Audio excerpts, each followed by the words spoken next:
Hey guys, Janette Barber, Daily Woodie, Central Park. Sirens everywhere. From over there.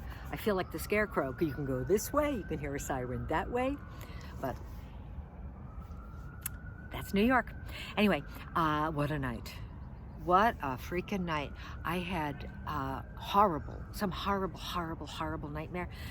You know when you wake yourself up screaming and the scream becomes part of the dream, because in the dream I'm trying to scream, help me, and I couldn't make my mouth work. So it was, oh, again, now we're at the Tin Man. Apparently it was nothing other than Wizard of Oz, but it felt so much worse. It felt like The Exorcist, because all I remember from the dream is that it was something evil.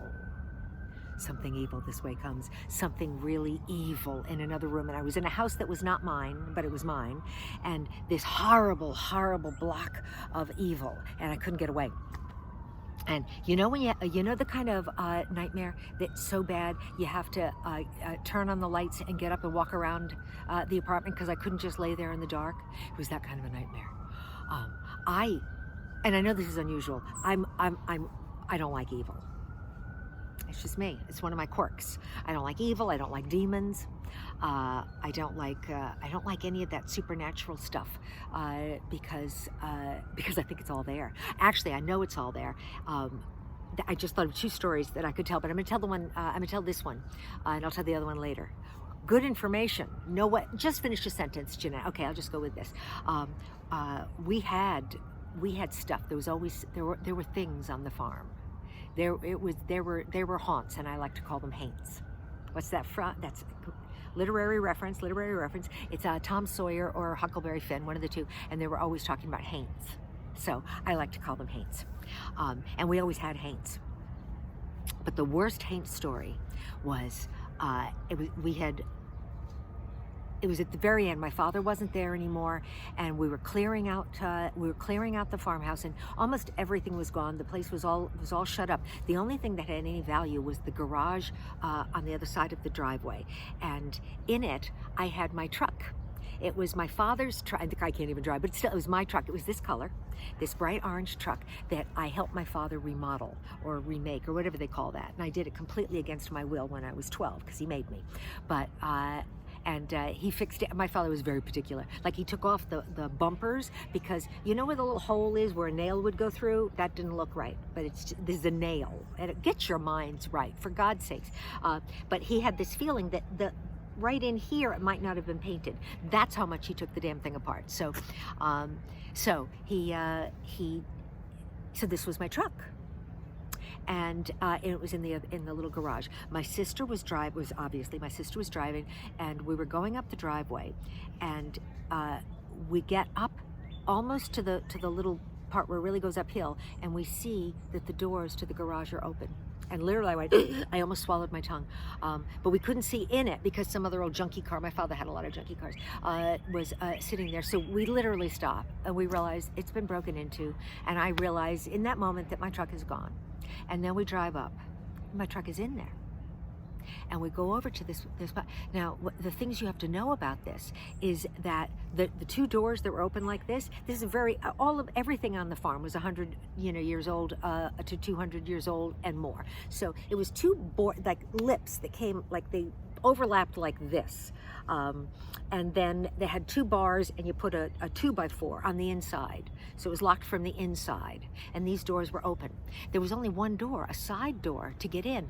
But my father had a friend named Bill, and he called Lynette and told her that some kids had been trying to get in. So he came and he screwed a big piece of plywood over that door, and he told Lynette if we needed to get in, we had to call him and he'd come and take it out. Well, the plywood was there.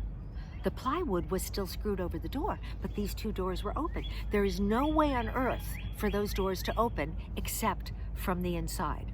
There were a couple of windows. The windows are small, and they had brown paper that had been pasted over sometime in the 50s. Nothing was ripped. There's no entryway into this building except the door that had that was screwed closed, and the door was wide open, and the 2x4 was out and up in the rafters. This is a physical impossibility. It could only be done if you were inside the building and there was no way to get inside the building. So I'm going into Haint. It has to be a Haint. It had to be a Haint. So I'm horrified because I'm not a big Haint fan. And then we go into the house. And as I say, it's been closed up now for a while. We open the front door, and then which is into an entryway, and then there's the door into the kitchen. We try to open it. It hits against something. There are boxes piled in front of the door on the inside, but you can only pile, unless you hooked an umbrella around and try. But we hadn't hooked an umbrella, and we hadn't dragged boxes against it, so there was no way to do that except for the inside. So we push the door open through the boxes, and we step, and it's very dark because the windows are now boarded up on that, because we were trying to keep people from breaking in. And we walk inside, and it was a cold wall. You literally, it's warm on this side, you go an edge, and you walk into ice, and it felt. There was something in there. And my sister, who is far braver than I am, went further into the room. Nothing scares Lynette. She's further into the room, and I'm going, I'm going, Lynette, we've got to get out. We're going to die. Because it felt that horrible. And even my sister turned around, and we came out.